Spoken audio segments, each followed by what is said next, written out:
ॐ नमो अस्तु सर्पेभ्यो ये के च पृथिवीम् अनु ये अंतरिक्षे ये दिवि तेभ्यः सर्पेभ्यो नमः स्वाहा।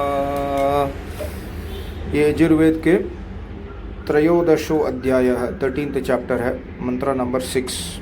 ये देखिए, के तेभ्यः सर्पेभ्यः, ईश्वर कहते हैं जो कोई इस जगत में लोकांतर और प्राणी हैं, उन लोगों के लिए, लोगों के जीवों के लिए नमः अन्न अस्तु हो। ये प्रार्थना है। नमः, नमः का अर्थ है अन्न, अस्तु मतलब हो।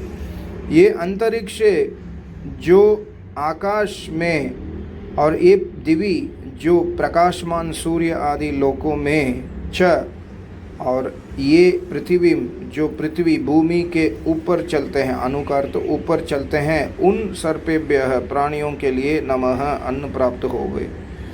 तो इसका भावार्थ देखिए, हे मनुष्यों, जितने लोग दिख पड़ते हैं और जो नहीं दिख पड़ते हैं, वे सब अपनी अपनी कक्षा में नियम से स्थिर हुए आकाश मार्ग में घूमते हैं।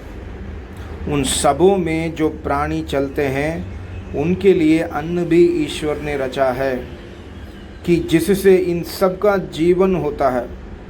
इस बात को तुम लोग जानो। तो यहाँ पर ये बहुत गहन गंभीर विषय है कि दिवी, दिवी का अर्थ है प्रकाशमान सूर्य आदि लोक, सारे तारे, नक्षत्र, सूर्य इत्यादि सारे ग्रहों में, उपग्रहों में, तारों में जीव होता है, और परमात्मा ने उस जीव के लिए नमः अस्तु अन्न भी रचा है। तो हम परमात्मा से प्रार्थना करते हैं कि सब प्राणियों के लिए अन्न हो, हे परमात्मा, और इस बात को तुम लोग जानो। परमात्मा कहते हैं कि सब जगह पे, सब अंतरिक्ष में और वायु में और सारे ग्रहों में जीवन होता है। इस बात को हम लोग को जानना चाहिए।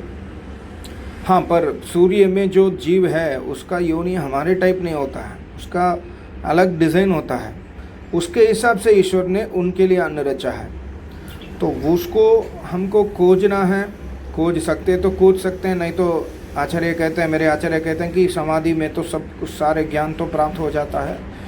तो समाधि में तो योगी को सारे विषय, ये जो सीक्रेट है, सारे सीक्रेट उनको तो पता चल जाता है। और मेरे आचार्य जी ने कई प्रवचन में कहा भी कि यहाँ का सिस्टम अलग है, वहाँ का सिस्टम अलग है। वहाँ का अगर आपका जन्म होगा तो वहाँ का सिस्टम ही अलग होता है।